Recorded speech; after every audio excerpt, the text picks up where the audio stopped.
बातमी तुमची चिंता वाढवणारी। असं का म्हणतेय तर बुलढाण्यातून ही धक्कादायक बातमी समोर येतेय आणि ही बातमी तुम्हाला हादरवून टाकणार आहे। बुलढाण्यात टक्कल व्हायरसनं थैमान घातलेलं आहे। हो, टक्कल व्हायरसच। कारण या आजारामुळे 3 दिवसांमध्ये नागरिकांना टक्कल पडते। बुलढाण्यातल्या बोंडगाव, कालवड आणि हिंगणा या गावात या टक्कल व्हायरसने थैमान घातलेलं आहे। शेकडो लोकांना टक्कल पडलंय। नागरिकांच्या डोक्याला आधी खाज येते आहे, नंतर केस गळते आहे आणि त्यानंतर अगदी तिसऱ्या दिवशी माणसाला पूर्ण टक्कल पडते। विशेष म्हणजे महिलांची संख्या देखील यामध्ये लक्षणीय आहे।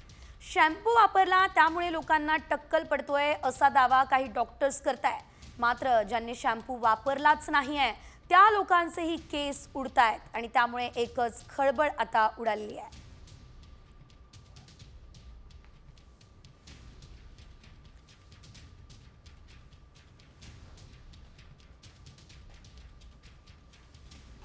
बोंडगावचे जे एक नागरिक आपल्या इथे या बोंडगाव प्राथमिक आरोग्य केंद्रामध्ये आलेले आहेत, त्याचे पण डोक्यावरचे केस जात आहेत। आपण पाहू शकतो की हे जे आहेत बोंडगाव, केव्हापासून केस जात आहेत तुमचे? तरी 3 दिवस झाले। हो का? मग याच्यावरती तुम्ही डॉक्टरशी चर्चा केली या संदर्भात? नाही केली नाही। हे केस जात आहे ते बघू शकतो की आता हे केस असे जातात की छोटे बाई केस जाऊन राहिले आता हे केस जात आहेत। हा प्रकार किती दिवसापासून सुरू आहे सध्या आता? तरी 4 दिवस झाले। हो का? मग तुम्ही डॉक्टरांशी चर्चा केली या संदर्भात काही माहिती घेतली आहे? नाही, काहीच माहिती घेतली नाही आम्ही। मग आता डॉक्टरकडे आले? हा, तर हे नागरिक होते बोंडगावचे, जे आता प्राथमिक आरोग्य केंद्रामध्ये पोहोचलेले, ते पण वैद्यकीय उपचार घेण्यासाठी पोहोचले आहेत। गावामध्ये भीतीचं वातावरण निर्माण झालेलं दिसून येत आहे। कॅमेरामन सुनील मोरेसह मी संजय जाधव, साम TV, बोंडगाव, बुलढाणा।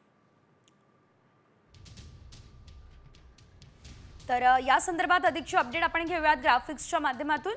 बुलढाण्याच्या बोंडगाव, कालवड, हिंगणामध्ये टक्कल व्हायरसनं थैमान घातलेलं आहे। यामध्ये आपण पाहिलं तर आधी डोक्याला खाज येते आणि मग केसांची गळती होते आणि तिसऱ्या दिवशी चक्क टक्कलच पडते। शेकडो नागरिकांना केस गळती होते। यामध्ये महिलांची संख्या सुद्धा लक्षणीय आहे। शॅम्पू वापरल्यानं टक्कल पडत असल्याचा दावा काही डॉक्टरांनी केलेला आहे। मात्र शॅम्पू न वापरणाऱ्यांना सुद्धा टक्कल पडतंय, त्यामुळे एकच खळबळ आता उडाली असल्याचं पाहायला मिळतंय।